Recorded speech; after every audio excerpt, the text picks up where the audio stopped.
कई नेता होंगे मौजूद। नमस्कार, कशिश न्यूज देख रहे हैं आप। आपके साथ मैं हूं शिखा सरोज सिंह। झारखंड विधानसभा चुनाव को लेकर कांग्रेस की ओर से 21 उम्मीदवारों के नामों का ऐलान कर दिया गया है। पार्टी की ओर से झारखंड सरकार में मंत्री रहे डॉक्टर रामेश्वर उरांव, इरफान अंसारी, बन्ना गुप्ता और दीपिका पांडे सिंह समेत अन्य विधायकों को फिर से उम्मीदवार बनाया गया है। रामेश्वर उरांव लोहरदगा विधानसभा सीट, बन्ना गुप्ता जमशेदपुर पश्चिम, दीपिका पांडे सिंह महागामा और इरफान अंसारी को जामताड़ा से उम्मीदवार बनाया गया है। तो केंद्रीय चुनाव समिति की बैठक में सूची जारी की गई। अध्यक्षता में केंद्रीय चुनाव समिति की बैठक आयोजित की गई।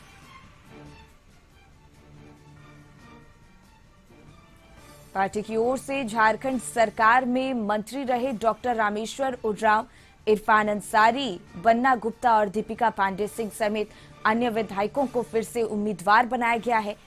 रामेश्वर उरांव लोहरदगा विधानसभा सीट से चुनाव लड़ेंगे। बन्ना गुप्ता जमशेदपुर पश्चिम से, दीपिका पांडे सिंह महागामा और इरफान अंसारी को जामताड़ा से उम्मीदवार बनाया गया है। इससे पहले नई दिल्ली स्थित कांग्रेस मुख्यालय पार्टी के राष्ट्रीय अध्यक्ष मल्लिकार्जुन खड़गे की अध्यक्षता में केंद्रीय चुनाव समिति की बैठक हुई। इस बैठक में लोकसभा में नेता प्रतिपक्ष राहुल गांधी के अलावा पूर्व राष्ट्रीय अध्यक्ष सोनिया गांधी विशेष रूप से उपस्थित रही और बैठक में संगठन महासचिव के.सी. वेणुगोपाल, प्रदेश प्रभारी गुलाम अहमद मीर और प्रदेश कांग्रेस कमेटी के अध्यक्ष केशव महतो कमलेश मौजूद रहे। तो कांग्रेस की ओर से पहली लिस्ट में 21 उम्मीदवारों के नामों पर मुहर लगाई गई।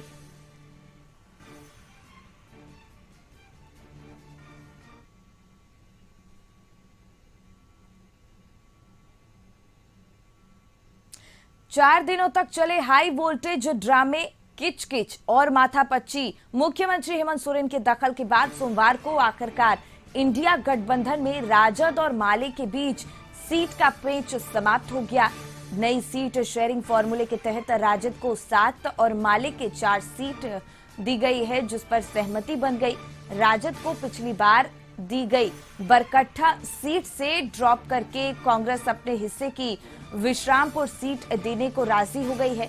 पिछली बार इस सीट से कांग्रेस के ददई दुबे चुनाव लड़ रहे थे। अब राजद के हिस्से में गोड्डा, चतरा, हुसैनाबाद, विश्रामपुर, छतरपुर और देवघर सीट आई है, जबकि पिछले विधानसभा चुनाव में राजद के हिस्से बरकट्ठा सीट थी। पिछली बार की तरह ही राजद इस बार भी 7 सीटों पर चुनाव लड़ेगी। अगर माले की बात की जाए तो उसे गठबंधन की ओर से बगोदर, धरवाड़ा, निरसा और सिंदरी सीटें दी गई हैं, जबकि माले की जमुआ सीट पर भी दावेदारी थी, मगर जमुआ सीट से भाजपा के सिटिंग विधायक केदार हाजरा का पार्टी से टिकट कटने और झामुमो ज्वाइन करने के बाद झामुमो के लिए जमुआ सीट प्रतिष्ठा का विषय बन गई है, जिसमें अंततः हेमंत सफल रहे। समझौते के तहत अब झामुमो 41, कांग्रेस 29, राजद 7 और भाकपा माले 4 सीटों पर अपने प्रत्याशी उतारेगी। दिल्ली से अंकित इसी पर और ज्यादा जानकारी लिए हमारे सहयोगी जुड़ गए हैं। अंकित, ये इंतजार खत्म हुआ है लगभग 3 से 4 दिनों के हाई वोल्टेज ड्रामे और मुख्यमंत्री हेमंत सोरेन के दखल देने के बाद ये पेच अब सुलझ चुका है और इंडिया गठबंधन में राजद और माले के जो उम्मीदवार हैं उनके नाम की घोषणा कर दी गई है। विधानसभा का चुनाव नजदीक आ रहा है, ऐसे में सत्ता और विपक्ष के जो भी लोग हैं वो अपने अपने कैंडिडेट यानी कि प्रत्याशियों के नाम पर मुहर लगाने का काम कर रहे हैं। कल आपने जिस तरीके से देखा होगा, इलेक्शन चुनाव समिति की जो बैठक हुई थी, यानी कि इलेक्शन कांग्रेस की जो बैठक हुई थी, वो कहीं ना कहीं एक बड़े पैमाने पर हुई थी, जिसमें झारखंड के तमाम बड़े नेता शामिल हुए थे। इससे पहले आपने देखा होगा कि भारतीय जनता पार्टी की तरफ से भी कहीं ना कहीं जो 66 प्रत्याशियों के नाम पर मुहर लगाई गई है, वो भी बिल्कुल अंतिम स्वरूप देने का काम किया गया है। ऐसे में कल केंद्रीय चुनाव समिति की कांग्रेस की बड़ी बैठक हुई थी और उसमें कहीं ना कहीं जिस तरीके से कल औपचारिक जो जानकारी हम लोगों को मिली है कि 29 नामों पर चर्चा हुई है, जिसमें से तकरीबन 18 नामों पर मोहर लग गई है। तो ऐसे में जिस तरीके से जेएमएम या की बात करें कि उनकी तरफ से जो कैंडिडेट है उनके नाम पर भी मोहर लगाने का काम किया जा रहा है। ऐसे में जिस तरीके से चुनाव नजदीक आ रहा है तो कोई भी सत्ता और विपक्ष के लोग हों वो किसी भी तरह की कोई भी कसर बाकी नहीं छोड़ना चाहते।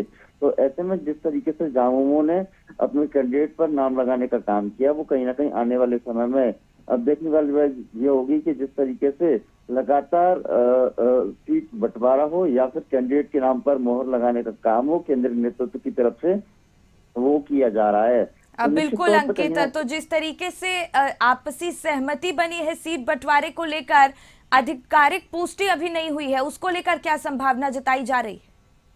बिल्कुल निश्चित तौर पर मैंने सबसे पहले जब भारतीय जनता पार्टी की सूची जारी हो रही थी अपने दर्शकों को बताया था कि भारतीय जनता पार्टी की तरफ से इतने कैंडिडेट उतरेंगे, तो एकदम उस पर भी मोहर लगी थी। उसके बाद में अगर हम बात करें आजसू की तरफ से जो ऐलान किया गया था, जो भारतीय जनता पार्टी का सहयोगी दल है उसके नाम पर भी एकदम बिल्कुल क्लियरिटी के साथ उस पर भी मोहर लगी थी। जिस तरीके से मैं लगातार अपने दर्शकों का जानकारी दे रहा हूं कि 29 सीटों पर चर्चा हुई है, 18 सीटों पर कल जिस तरीके से कांग्रेस पार्टी की तरफ से जो व्यक्तिगत तौर पर मैंने उनसे बातचीत की थी झारखंड कांग्रेस के नेताओं से, तो मुझे जो सूत्रों के हवाले से जानकारी मिली थी तो वो निश्चित तौर पर यही थी कि 18 सीटों पर चिंतन और मंथन हुआ है, उस पर भी कहीं ना कहीं मोहर लगाने का काम किया गया है। तो निश्चित तौर पर जिस तरीके से झारखंड विधानसभा का चुनाव नजदीक आ रहा है, ऐसे में जो तमाम पार्टियां हैं वो लगातार अपनी चिंतन और मंथन कर रही हैं और अपने जो भी प्रत्याशी हैं उनको लेके चर्चा कर रही हैं। तो निश्चित तौर पर जिस तरीके से झामुमो का रिजल्ट हो या फिर अगर हम बात करें कांग्रेस पार्टी की तरफ से जो चिंतन और मंथन किया गया वो 18 सीटों पर कल बातचीत हुई है और संभवतः हो सकता है कि बिल्कुल अंकित, और नए सीट शेयरिंग फॉर्मूले के तहत राजद को 7 और माले को 4 सीट दी गई है और इस पर सहमति बनती हुई नजर आई है।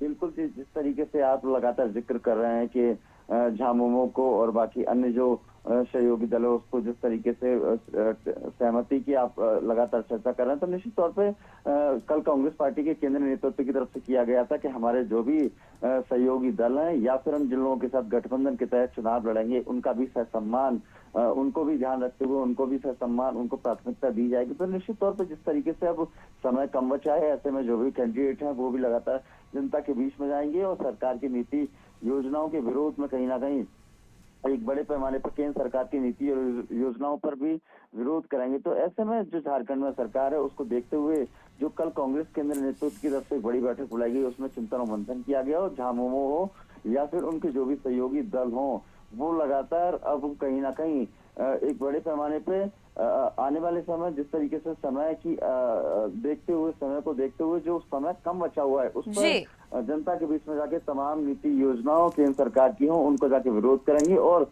फिर कहीं ना कहीं जिस तरीके से जो दावा किया जा रहा है उसको निश्चित तौर पे बड़े पैमाने पे आगामी समय बनाने का काम करेंगे। तो देखिए जिस तरीके से जो बड़े प्रत्याशी हैं वो लगातार निरंतर जनता के बीच में जा रहे हैं। अगर जिस तरीके से मैं लगातार जिक्र कर रहा हूँ कि 29 सीटों पर चिंतन और मंथन किया गया जिसपे 18 सीटों पर मोहर लग गई है, तो निश्चित तौर पर आने वाले समय में हो सकता है कि झारखंड की जनता फिर दोबारा से आगामी समय को देखते हुए एक बड़े पैमाने पे कहीं ना कहीं जिस तरीके से लगातार झामुमो का जिक्र हो रहा है उसको चुनने का काम करे। बिल्कुल अंकित, बहुत बहुत धन्यवाद आपका तमाम जानकारी हम तक पहुंचाने के लिए। नैयर इसी पर और ज्यादा जानकारी लिए हमारे सहयोगी जुड़ गए हैं। नैयर, झारखंड इंडिया गठबंधन की अगर बात की जाए तो सहमति बन चुकी है, सीट शेयरिंग को लेकर जो पेच फंसा हुआ था वो अब गुत्थी जो है वो सुलझ गई है।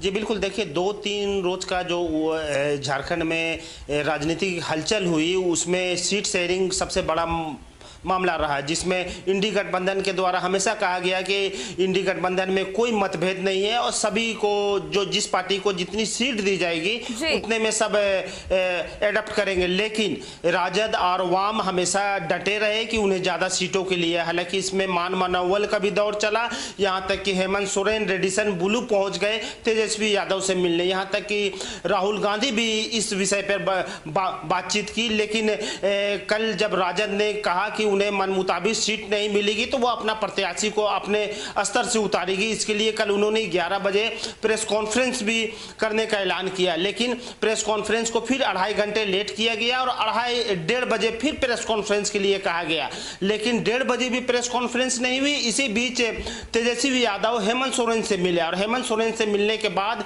बातचीत हुई। बातचीत होने के बाद 7 सीटों पर सहमति बनी और वही वाम जो लगभग 12 सीट की मांग कर रही थी उसे भी 4 सीट पर संतोष करना पड़ा। यानी कि हम कह सकते हैं 41, 29, 7 और 4 यानी कि 81 सीटों का पूरी तरह से इंडी गठबंधन ने अपना पूरी तरह से साफ कर दिया कि इस गठबंधन में इस तरह के पार्टियों को सीट दी गई है। लेकिन सूत्रों के अनुसार यह भी मालूम चल रहा है कि 7 सीट मिलने के बावजूद राजद के कुछ जो बड़े नेता है वह अभी भी स्थिति में वह भी ज्यादा सीट मांगने की स्थिति में है और 7 सीट हालांकि दे दिया गया है और वाम को भी 4 सीट दिया गया है, लेकिन वाम में भी सीट बढ़ाने की मांग कर रहे थे, लेकिन सभी को बराबर सीट देने की बात कही गई है। और जेएमएम ने कहा है कि पिछले जो चुनाव हुआ था उससे ज्यादा राजद को सीट दी गई है, इसीलिए कोई अनबन नहीं है। अब देखने वाली यह बात है कि 7 सीट राजद को मिली है और 4 सीट वाम को मिली है, तो दोनों जो